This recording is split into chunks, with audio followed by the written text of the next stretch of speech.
مسجد کیوں بنائی جاتی ہے؟ پنجگانہ نمازوں کی پابندی کے لیے اور نماز پڑھنے کے لیے اور عبادت کرنے کے لیے۔ نفلی نمازیں گھروں میں بھی پڑھی جا سکتی ہیں، سنتیں گھروں میں بھی پڑھی جا سکتی ہیں، لیکن پنجگانہ فرض نمازیں باجماعت مسجد میں پڑھنے کا ثواب ہے، اجر ہے۔ الحمدللہ الحمدللہ وکفا وسلام علی عبادہ الذین اصطفى خصوصا علی افضلہم وخاتم النبیین محمد الامین وعلى آلہ وصحبہ اجمعین۔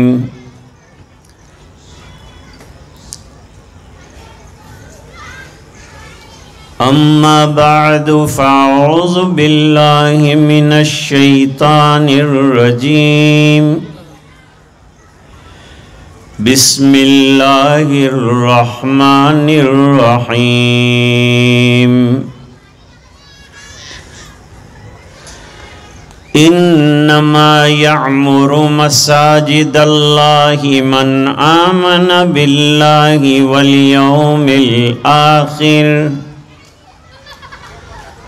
وَأَقَامَ الصَّلَاةَ وَآتَى الزَّكَاةَ وَلَمْ يَخْشَ إِلَّا اللَّهَ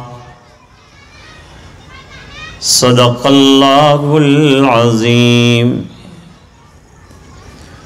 وقال النبی صلی اللہ علیہ وسلم من بنا مسجدا للہ بنى الله له مثله في الجنة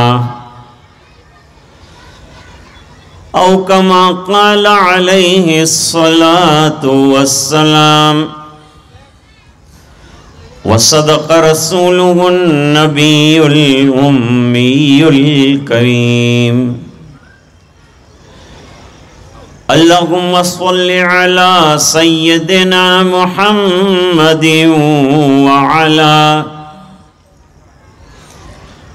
وعلی آل سیدنا محمد وبارک وسلم۔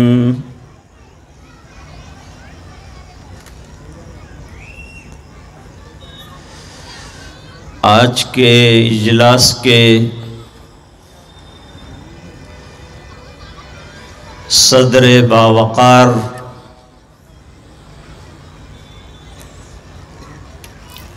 حضرت مولانا محمود خان صاحب دامت برکاتہم العالیہ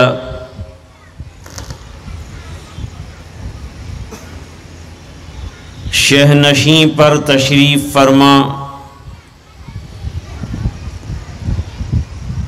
حضرات علماء و صلحاء،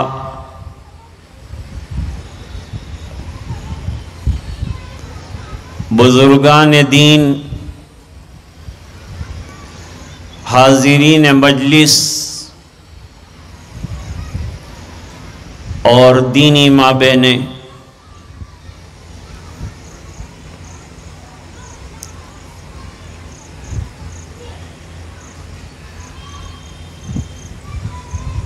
جتنی عبادتیں ہیں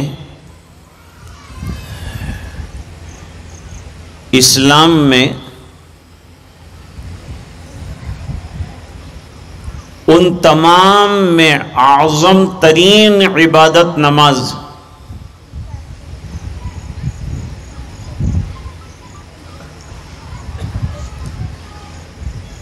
اسلام کے اہم شعائر تو بہت ہیں،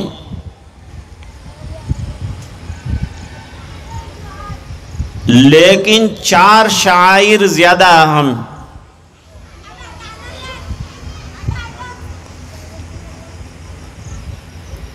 ایک قرآن شریف، ایک بیت اللہ شریف، ایک جناب رسول اللہ صلی اللہ علیہ وسلم، اور چوتھا شعار نماز.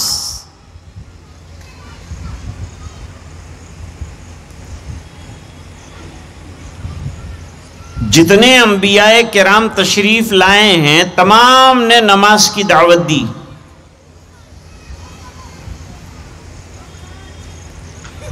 ارکان کی کچھ کمی بیشی کے ساتھ ہر امت میں نماز رہی.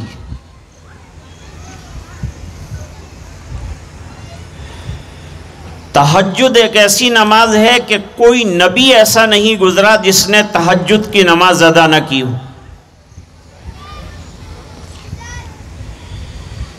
یہی حال روزے کا بھی رہا ہے.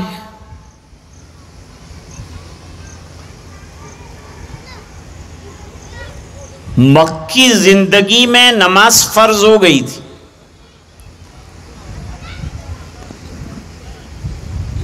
لیکن باجماعت نماز پڑھنے کی اہمیت ہے.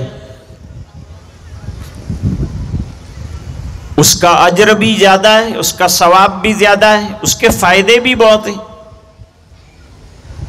کثیر الفوائد ہے باجماعت نماز.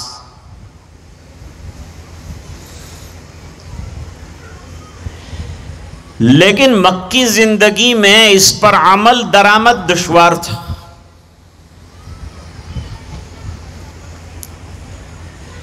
لوگ انفرادی طور پر اور چھپ کر نماز پڑھتے تھے.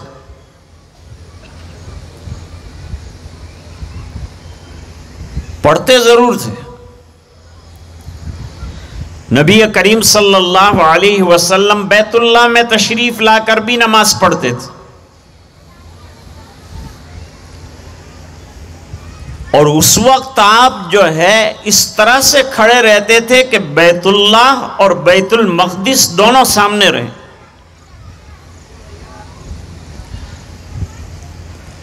گھر میں جو صحابہ کرام نماز پڑھتے تھے ان کا رخ بیت اللہ کی طرف ہوا کرتا تھا.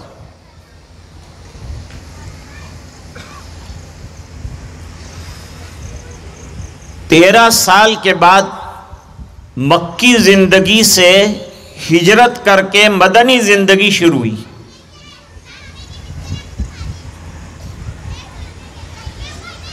آپ صلی اللہ علیہ وسلم نے سب سے پہلا پڑاؤ قباء میں ڈالا. تو یہاں مسلم ماحول تھا.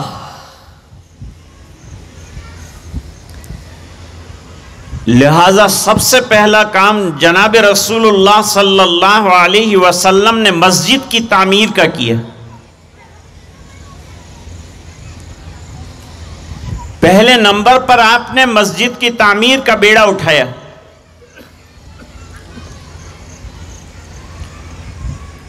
قباء میں تقریباً 14 دن کا قیام رہا نبی کریم صلی اللہ علیہ وسلم کا.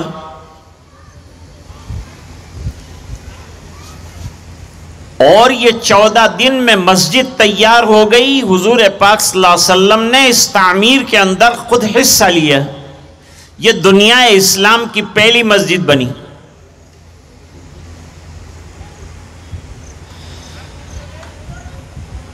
قباء سے نکلنے کے بعد جناب رسول اللہ صلی اللہ علیہ وسلم مدینہ منورہ تشریف لائے.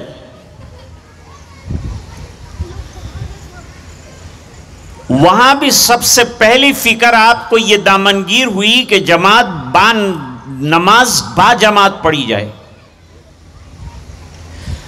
کیونکہ ماحول سازگار ہو گیا تھا. تو کس طرح سے پڑھی جائے اس کے مشورے ہو رہے تھے. جگہ کی تلاش تھی، جستجو تھی. جیسے آپ کے یہاں جگہ اویلیبل ہو گئی مسجد شورا کے لیے، ہموار ہو گئی، کاغذی کاروائی ہو گئی۔ حضور پہلے بنو نجار کا جو باڑہ تھا وہ باڑے کو صاف کروا کر اس میں نماز پڑھتے تھے۔ یہ جگہ آپ کو پسند آئی؟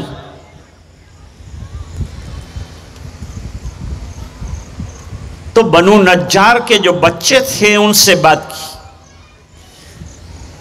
کہ سامنونی حائطکم،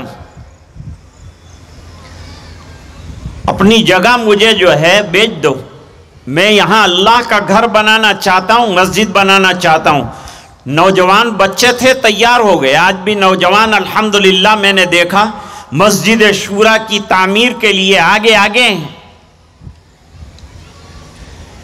اور کوشاں ہیں اور سائی ہیں۔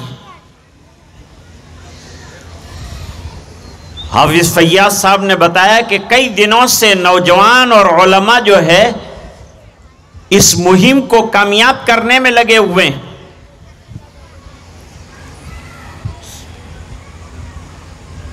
جناب رسول اللہ صلی اللہ علیہ وسلم نے وہ جگہ خرید لی، وہاں جھاڑ جھنکاڑ بھی تھا، گندگی بھی تھی، وہاں کھجور کے درخت بھی تھے، کاٹ دیے سب درخت، آگے دیوار کی طرح لگا دیے اور زمین کو ہموار کیا، قبریں پاٹ دی، زمین کو برابر سطح والا بنا دیا، نماز کے قابل بنا دیا، وہاں مسجد کی تعمیر شروع فرمائی۔ اپنا گھر بنانے سے پہلے اللہ کا گھر بنانے کی فکر فرمائی۔ تمام صحابہ کرام کام میں جڑ گئے، خود جناب رسول اللہ صلی اللہ علیہ وسلم بھی اس مبارک کام میں حصہ دار بن گئے۔ پیٹ مٹی سے بھرا ہوا ہے، کمر مٹی سے بھری ہوئی ہے، صحابہ کرام بڑی بڑی اینٹیں لا رہے ہیں، پتھر لا رہے ہیں، کوئی ایک لا رہا ہے، کوئی دو لا رہا ہے، اللہ کا گھر بن رہا ہے، وہاں پیسوں کی فراوانی کا۔ سب نے اپنی جان لگائی، اپنا مال لگایا، اپنا جو کچھ تھا تمام لگا کر اللہ کا گھر سادگی کے ساتھ تیار کر دیا۔ آج دنیا میں کتنے بھی پکے گھر بنا لو لیکن میرے محبوب کے بنائے ہوئے گھر کی طرح نہیں ہوگا۔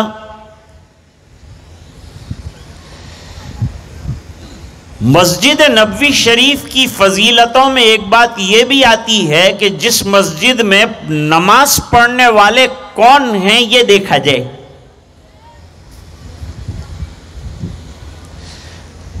اب بیت اللہ کی اہمیت اس بنا پر ہے کہ حضرت ابراہیم علیہ السلام نے اس کی تعمیر اللہ کے حکم پر فرمائی۔ قرآن کریم میں اس کا تذکرہ ہے، فرمایا وَإِذْ يَرْفَعُ إِبْرَاهِيمُ الْقَوَاعِدَ مِنَ الْبَيْتِ وَإِسْمَاعِيلُ وَإِذْ يَرْفَعُ إِبْرَاهِيمُ الْقَوَاعِدَ مِنَ الْبَيْتِ وَإِسْمَاعِيلُ رَبَّنَا تَقَبَّلْ مِنَّا إِنَّكَ أَنْتَ السَّمِيعُ الْعَلِيمُ۔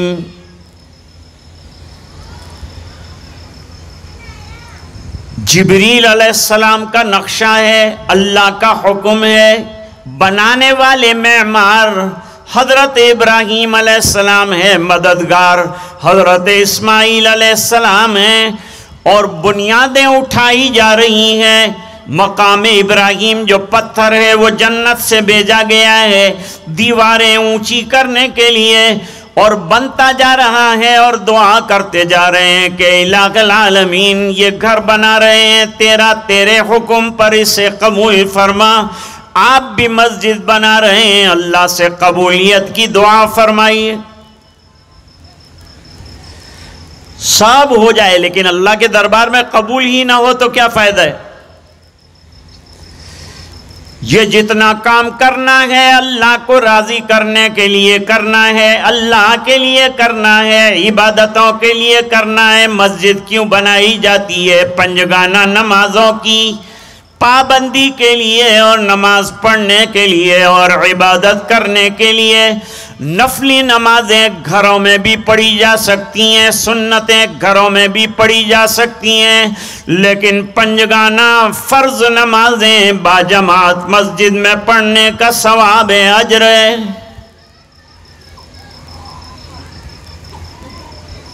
نبی کریم صلی اللہ علیہ وسلم نے فرمایا اپنے گھروں کو قبرستان مت بناؤ۔ پوچھا گیا کہ گھر قبرستان کیسے بنیں گے؟ جواب دیا کہ جس گھر میں نماز نہ ہو، جس گھر میں تلاوت قرآن نہ ہو، وہ گھر قبرستان سے کم نہیں۔ ماں بہنیں بھی سن رہی ہیں، ان کے لیے ضروری ہے کہ جیسے ہی اذان ہو جائے پہلا کام یہ کریں کہ اگر نماز کے لائق ہوں مصلی بچھا دیں، تمام کاموں کو چھوڑ دیں، نماز کی پابندی کریں۔ نماز اعظم العبادات ہے۔ پوچھا گیا نبی کریم صلی اللہ علیہ وسلم سے کہ اللہ تعالیٰ کو کون سا عمل پسند ہے؟ نبی کریم صلی اللہ علیہ وسلم نے فرمایا الصلاۃ علی وقتہا، وقت پر نماز پڑھ لینا اللہ تعالیٰ کو پسند ہے۔ نماز اتنی اہم عبادت ہے کہ ہمارے مشائخ نے اور بزرگوں نے جو وقت فرصت کا ملا ہے اس میں نفلی نمازیں بھی نہیں چھوڑی۔ امام بخاری کی سیرت میں لکھا ہے کہ ایک دوست نے باغ کے اندر کھانے کی دعوت دی۔ جب وہاں پہنچے تو ابھی کھانے میں دیر تھی۔ حضرت قرآن کریم کے حافظ تھے اور روزانہ رات کو 15 پارے تلاوت کرتے تھے نمازوں کے اندر۔ دوستوں سے کہا ہم فارغ ہیں، بیٹھ کر کیا کریں گے؟ چلو اللہ اللہ کریں، میں نماز کا تحریمہ باندھ لوں۔ نماز کا تحریمہ باندھا، لمبی نماز پڑھی، نفلی نماز پڑھی، اور نماز پڑھنے کے بعد کہا بھائی ذرا میری چادر ہٹاؤ، چادر ہٹاؤ۔ چادر ہٹائی تو معلوم ہوا کہ ایک بھیڑ نے یا ایک بچھو نے 16 جگہ پر حضرت کو ڈنک لگایا ہے، پورا جسم متورم ہو گیا ہے، لیکن نماز کو ختم نہیں فرمایا۔ کہا اتنی اچھی صورت میں پڑھ رہا تھا، نماز میں اتنا دل لگ گیا تھا کہ یہ جانور کے کاٹنے کا خیال بھی نہ رہا۔ تو ہمارے مشائخ نمازوں کے عشاق رہے ہیں۔ مسجد مرثیہ خواہ نمازی نہ رہے، یعنی وہ صاحب اوصاف حجازی نہ رہے۔ آج ضرورت ہے نماز پڑھنے والوں کی۔ ایک ابھی حضرت نے اشارہ چلتے چلتے کر دیا کہ ایک تو بھائی مسجد شاندار بنانا، لیکن دوسری بات ہے کہ اس کو جاندار بھی بنانا۔ اور جاندار مسجد یہ ہے کہ نماز پڑھنے والے ہوں، مسجد کو آباد کرنے والے ہوں۔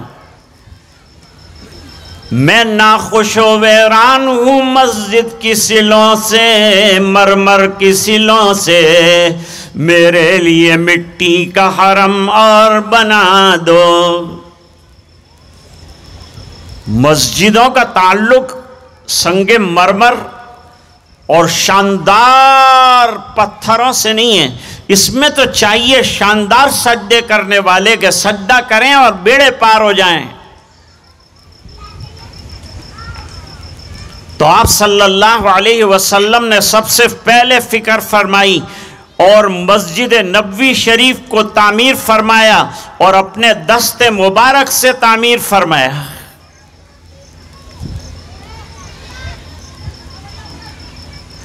مجھے حافظ فیاض صاحب نے کہا کہ ہمیں تو مسجد کے لیے تعاون بھی درکار ہے. جی ہاں، مسجد کو تعاون بھی چاہیے. عصر کو میں نے عرض کیا تھا کہ ہماری مسجدیں غریبوں کے 4 آنوں سے بنے گی. ہمیں فکر کرنے کی ضرورت نہیں. اگر کوئی مالدار اللہ تعالیٰ نے اسے نوازا ہے اور عنایت فرمایا ہے تو بھرپور مال دے، اور اگر کم دیا ہے تو کم دے، اپنی حیثیت کے مطابق، لیکن دے ضرور. اللہ کے گھر میں دینے والا غریب نہیں ہوتا. اللہ کے راستے میں دینے والا غریب نہیں ہوتا. جو دیتا ہے اللہ تعالیٰ اس کو بے انتہا عطا فرماتے ہیں اور دیتے ہیں، اپنا کرم فرماتے ہیں. حضور پاک صلی اللہ علیہ وسلم نے غزوہ تبوک کے موقع پر مانگا. آپ منبر پر تشریف فرما ہوئے، اور منبر پر تشریف فرما ہو کر آپ نے فرمایا اللہ کے راستے میں دو، اللہ کے راستے میں خرچ کرو.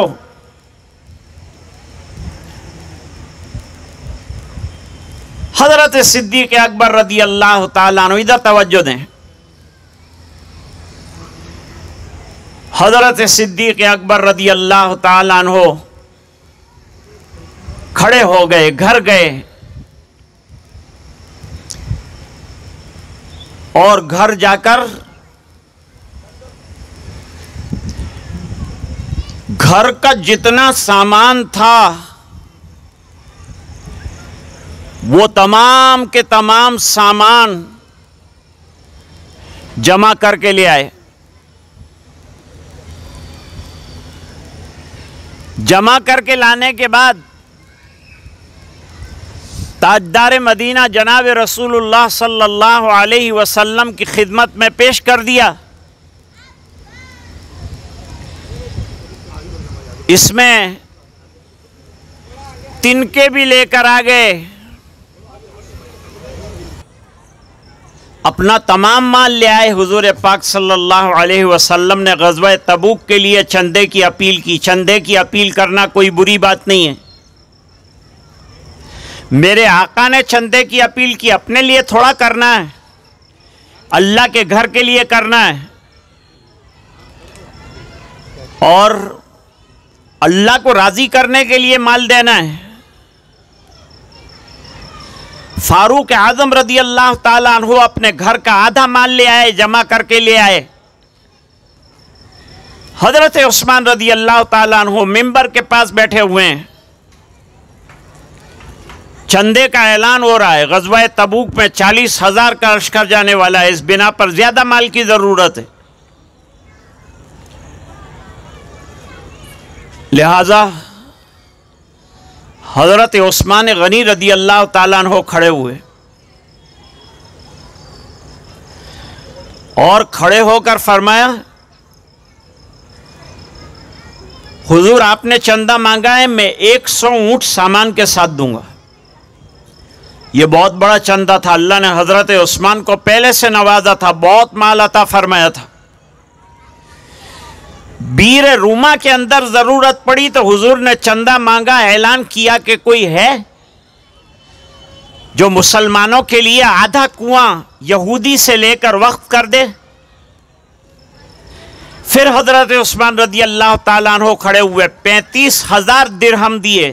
حالانکہ وہ 5,000 درہم پر راضی ہو سکتا تھا، لیکن 35,000 درہم دے کر انہوں نے وہ کنواں جو ہے آدھا لیا. 1 سال کے بعد پھر حضور نے اعلان کیا کہ یہودی پریشان کر رہا ہے، کوئی اور آدھا کنواں دینے کے لیے تیار ہے؟